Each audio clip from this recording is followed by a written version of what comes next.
ಶಿವಾಜಿ ಭಾವಚಿತ್ರ ಮೆರವಣಿಗೆಯನ್ನ ಮಾಡೋದಕ್ಕೆ ಬಾಗಲಕೋಟೆಯಲ್ಲಿ ಎಲ್ಲಾ ರೀತಿಯ ಸಕಲ ಸಿದ್ಧತೆಯನ್ನ ಮಾಡಿಕೊಂಡು ನಿನ್ನೆ ಸಂಜೆ 5 ಗಂಟೆಗೆ ಇದನ್ನ ಶುರು ಮಾಡ್ತಾರೆ. ಭಾವಚಿತ್ರ ಮೆರವಣಿಗೆಯನ್ನ ಮಾಡಿಸೋದಕ್ಕೆ ಶಿವಾಜಿ ಅವರ ಭಾವಚಿತ್ರ ಮೆರವಣಿಗೆ ಮಾಡೋದಕ್ಕೆ ರೆಡಿ ಆಗ್ತಾರೆ. 5 ಗಂಟೆಯಲ್ಲಿ ಮೆರವಣಿಗೆ ಶುರು ಮಾಡಿ ಮೆರವಣಿಗೆ ಏನೋ ನಡೀತಾ ಇರುತ್ತೆ, ಎಲ್ಲ ಚೆನ್ನಾಗಿ ನಡೀತಾ ಇದೆ ಅನ್ನೋ ಹೊತ್ತಿನಲ್ಲೇ ಕಲ್ಲು ತೂರಾಟ ಆಗ್ಬಿಡುತ್ತೆ. ಜಾತಿ ಮತ ಭೇದವಿಲ್ಲದ ಕಠಿಣ ಕ್ರಮವನ್ನ ತೆಗೆದುಕೊಳ್ತೇವೆ ಅಂತ ಈಗ ಖಾಕಿ ಪಡೆ ಹೇಳ್ತಾ ಇದೆ. ತಡರಾತ್ರಿ ನಡೆದಂತಹ ಘಟನೆಗೆ ಈಗ ಜಿಲ್ಲಾ ಉಸ್ತುವಾರಿ ಕೂಡ ಪ್ರತಿಕ್ರಿಯೆ ಕೊಟ್ಟಿದ್ದಾರೆ. ಜಿಲ್ಲಾ ಉಸ್ತುವಾರಿ ಸಚಿವ ಆರ್.ಬಿ.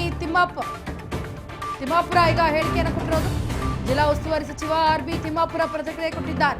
ಕಾನೂನು ಸುವ್ಯವಸ್ಥಿತ ತರಲು ಇದೀಗ ಕಠಿಣ ಕ್ರಮವನ್ನು ನಾವು ಖಂಡಿತವಾಗ್ಲೂ ತೆಗೆದುಕೊಳ್ತೇವೆ. ದೊಡ್ಡವರು ಸಣ್ಣವರು ಯಾರೇ ಆಗಲಿ ಈ ರೀತಿಯಾದಂತಹ ಪ್ರಚೋದನಾತ್ಮಕ ಹೇಳಿಕೆಗೆ ಇಲ್ಲಿ ಯಾವುದೇ ಅವಕಾಶಗಳಿಲ್ಲ.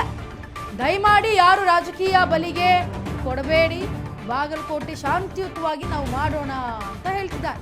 ಬಿಜೆಪಿ ಪಕ್ಷದವರು ಇದರಲ್ಲಿ ರಾಜಕೀಯ ಮಾಡ್ತಾರೆ, ಬಿಜೆಪಿ ಪಕ್ಷದವರು ಹೇಳಿದವರನ್ನ ಬಂಧನ ಮಾಡುವೆ ಅಂತ ಪ್ರಶ್ನೆಯನ್ನ ಮಾಡಿದ್ದಾರೆ ಸಚಿವರು.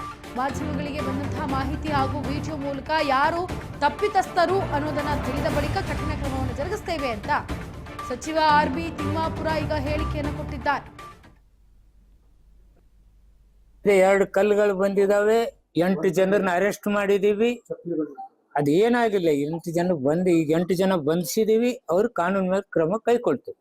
ಇತಿಹಾಸ ತೆಗೆದು ನೋಡು ಭಯ. ಹಿಂದುತ್ವ ಭಾವನೆಗಳನ್ನ, ಧರ್ಮದ ಭಾವನೆಗಳನ್ನ ಹತ್ತಿಕ್ಕಿ ಎಷ್ಟು ಹುಡುಗರು ಜೈಲ್ಗೆ ಹೋಗಿದ್ರು. ಇತಿಹಾಸ ತೆಗೆದು ನೋಡ್ರಿ, ನೀ ಹೇಳೋದು ಕರೆಕ್ಟ್ ಆಗಿ. 2 ಕಲ್ಲುಗಳು ಬಂದಿದಾವೆ, 8 ಜನರನ್ನ ಅರೆಸ್ಟ್ ಮಾಡಿದೀವಿ. ಅದೇನಾಗಿಲ್ಲ, 8 ಜನ ಬಂದು ಈಗ 8 ಜನ ಬಂಧಿಸಿದೀವಿ. ಅವ್ರು ಕಾನೂನು ಮೇಲೆ ಕ್ರಮ ಕೈಕೊಳ್ತೇವೆ. ಇತಿಹಾಸ ತೆಗೆದು ನೋಡು ಭಯ. ಹಿಂದುತ್ವ ಭಾವನೆಗಳನ್ನ, ಧರ್ಮದ ಭಾವನೆಗಳನ್ನ ಹತ್ತಿಕ್ಕಿ ಎಷ್ಟು ಹುಡುಗರು ಜೈಲ್ಗೆ ಹೋಗಿದ್ರು. ಇತಿಹಾಸ ತೆಗೆದು ನೋಡ್ರಿ, ನೀ ಹೇಳೋದು ಕರೆಕ್ಟ್ ಆಗಿ.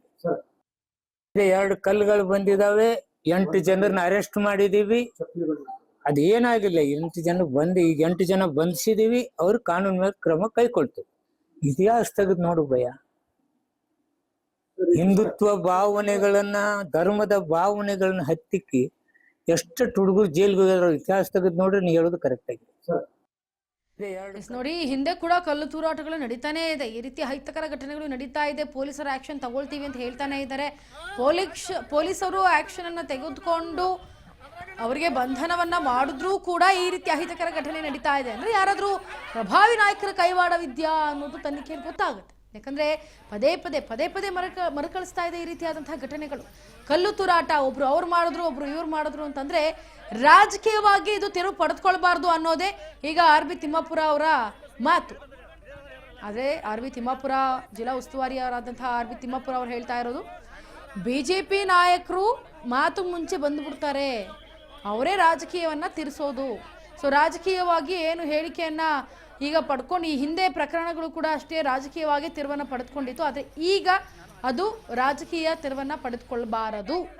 ಯಾರೇ ಕೂಡ ಅದಕ್ಕೆ ರಾಜಕೀಯ ತಿರುವನ್ನ ಪಡೆದುಕೊಂಡ್ರೆ ಅದಕ್ಕೆ ಒಂದು ಬೆಲೆ ಇರಲ್ಲ. ಹಾಗಾಗಿ ಕಾನೂನಿಗೆ ನಾವು ಬಿಟ್ಬಿಡೋಣ, ಪೊಲೀಸರು ಆ ಕೆಲಸವನ್ನ ಮಾಡ್ತಾರೆ. ಯಾರು ಏನು ಎತ್ತ, ಚಿಕ್ಕವರಾಗ್ಲಿ ದೊಡ್ಡವರಾಗ್ಲಿ, ಯಾರು ಇದರ ವಿರುದ್ಧವಾಗಿ ಈ ರೀತಿ ನಡ್ಕೊಂಡಿದ್ದಾರೆ, ಈ ರೀತಿ ಕಾನೂನು ಬಾಹಿರವಾಗಿ ನಡ್ಕೊಂಡಿದ್ದಾರೆ, ಅವ್ರಿಗೆ ಈ ಅಹಿತಕರ ಘಟನೆಯಲ್ಲಿ ನಡ್ಕೊಂಡಿದ್ದಾರೆ, ಈ ರೀತಿ ಕಲ್ಲು ತೂರಾಟವನ್ನು ಮಾಡಿದ್ದಾರೆ, ಅವ್ರಿಗೆಲ್ರಿಗೂ ಕೂಡ ಶಿಕ್ಷೆ ಆಗುತ್ತೆ, ಚಿಕ್ಕವರಾಗಲಿ ದೊಡ್ಡವರಾಗಲಿ ಅನ್ನೋ ಹೇಳಿಕೆಯನ್ನು ಕೊಟ್ಟಿದ್ದಾರೆ ಆರ್.ಬಿ. ತಿಮ್ಮಾಪುರ ಅವರು. ಹಾಗೆ ನೆನ್ನೆ ನಡೆದಂತಹ ಈ ಒಂದು ಗಲಾಟೆಯಲ್ಲಿ ಪೊಲೀಸರು ಕೂಡ ಉದ್ವಿಗ್ನತೆ ಹೆಚ್ಚಾಗ್ತಿರೋದನ್ನು ಕಮ್ಮಿ ಮಾಡೋಕ್ಕೆ ಹೊರಟಿದ್ದಾರೆ, ಕಮ್ಮಿ ಕೂಡ ಮಾಡಿದ್ದಾರೆ. ಇನ್ನು ಕೆಲವಂತ ಏನು ಕಾನ್ಸ್ಟೇಬಲ್ಸ್ ಇದ್ರು ಅವರು ಕೂಡ ಕಲ್ಲು ತೂರಾಟವಾಗಿದೆ.